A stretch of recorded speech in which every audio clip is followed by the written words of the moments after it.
मराठी इंडस्ट्रीमध्ये वेगवेगळे मोठे डायरेक्टर्स आहेत, ज्याने की मराठी इंडस्ट्रीला एकाचड एक मूव्हीज ज्या आहेत दिलेल्या आहेत. नागराज मंजुळे, केदार शिंदे, महेश मांजरेकर, त्यासोबत जितके नावं घेता येतील तितके नावं कमीच मी असं म्हणेल. तर त्यापैकीच एक खूप मोस्ट टॅलेंटेड डायरेक्टर म्हणजे की परेश मोकाक्षी जे आहेत, त्यांचाच विषयी हा व्हिडिओ जे आहे ते असणार आहे. त्यांचं करिअर ॲनालिसिस, त्यांनी आतापर्यंत कोणते कोणते सुपरहिट मराठी चित्रपट जे आहेत मराठी इंडस्ट्रीला दिलेले आहेत. तर तुम्ही हा व्हिडिओ नक्की शेवटपर्यंत पहा. तर सर्वात पहिले आपण हा व्हिडिओ जे आहे स्टेप बाय स्टेप पाहूया.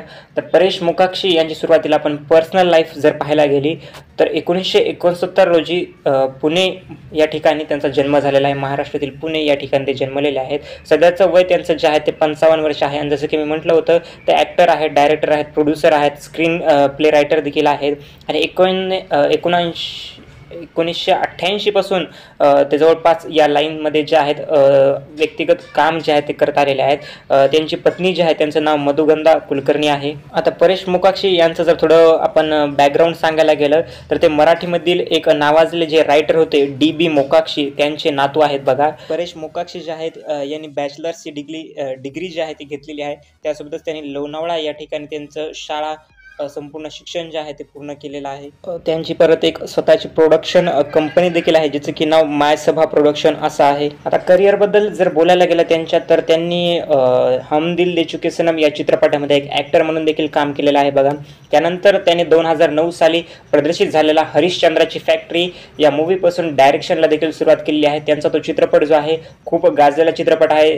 त्या चित्रपटाची स्टोरी जर सांगायला गेलं तर दादासाहेब फाळके जे आहेत त्यांनी पहिला सिनेमा कसा तयार केला त्यावरती तो चित्रपट होता आणि त्याला खूप सारे अवॉर्ड्स देखील जे आहेत ते भेटलेले आहेत. त्यानंतर व्यक्तिगत जर आताची त्यांची मूवीज सांगायला गेलं तर खूप सारे मूवीज सध्या त्यांचे गाजले. सध्यामध्ये रिलीज झालेला मुक्काम पोस्ट बोंबिलवाडी असेल, किंवा त्या अगोदरचा त्यांचा वाळवी चित्रपट असेल, किंवा ची व ची सोका असेल, असे बरेच काही त्यांचे चित्रपट जे आहेत यांनी खूप नाव जे आहे ते कमवलेलं आहे. नुसतं नाव नाही तर पैसाही खूप कमवून दिला. बघा, नाच ग घुमासारखा चित्रपट जो आहे त्यानंतर पैसाही खूप जास्त कमवला. त्यानंतर एलिझाबेथ एकादशी हा एक त्यांच्या जीवनामधील किंवा त्यांच्या करिअरमधील एक बेंचमार्क सिनेमा आहे. बघा, ज्याला की आताही प्रेक्षक जे आहेत बघण्यास नेहमी उत्सुक असतात.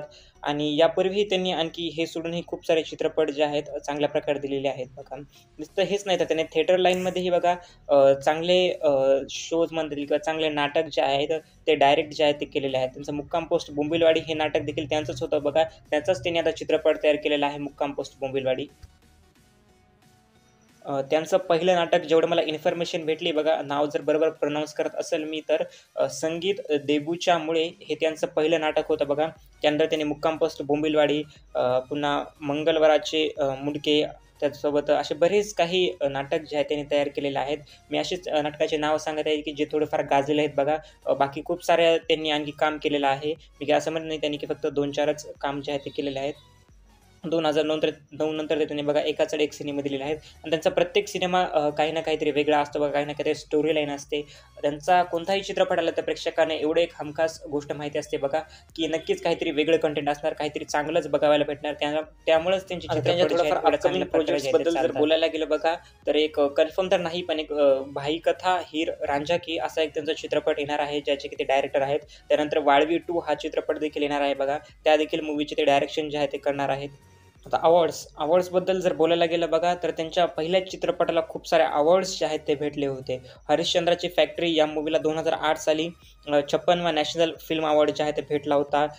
त्यानंतर त्या चित्रपटाला अहमदाबाद इंटरनॅशनल फिल्म हे अवॉर्ड देखील भेटला होता. Balasaheb Sarpotdar award best feature film 2009 साली देखील त्या चित्रपटाला भेटला होता. असे जितके नावं घेता येतील बघा तितके नावं मी स्क्रीनवरती टाकून देतो.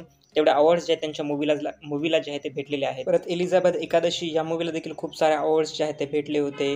62वा नॅशनल फिल्म अवॉर्ड, ज्यामध्ये की national film award for best children film असं त्या मूवीला अवॉर्ड भेटला होता. तेच नाही तर पुन्हा सलाम पुणे अवॉर्ड बेस्ट फिल्म असं म्हणून देखील त्या मूवीला अवॉर्ड भेटला होता. असे बरेच काही अवॉर्ड जे आहेत त्यांच्या. तर हे तर झालं बघा टोटल परेश मोकाक्षीविषयी, त्यांनी की आतापर्यंत कोणते मूव्हीज केलेले आहेत, कोणत्या मूव्हीजला काय काय अवॉर्ड्स भेटलेले आहेत, त्यांचे अपकमिंग काय प्रोजेक्ट्स आहेत. मी शॉर्टमध्ये जास्त काही मोठा व्हिडिओ बनवला नाही. शॉर्टमध्ये जे आहे तुम्हाला थोडीफार त्यांची करिअर जे आहे ते सांगितलेलं आहे, कशाप्रकारे त्यांनी आतापर्यंत मूव्हीज केलेल्या आहेत आणि कोणते त्यांचे अपकमिंग प्रोजेक्ट्स आहेत. तर नक्की तुम्ही या व्हिडिओला सपोर्ट करा. अशासारखे जे व्हिडिओ आणायचे असतील तर कमेंटमध्ये मला नक्की तुमचं मत सांगा की तुम्हाला कोणत्या ॲक्टरवरती किंवा कोणत्या डायरेक्टरवरती जे आहे व्हिडिओ पाहिजे आहे. नक्की ट्राय करेल तुमच्यापर्यंत लवकरात लवकर व्हिडिओ आणण्याचा.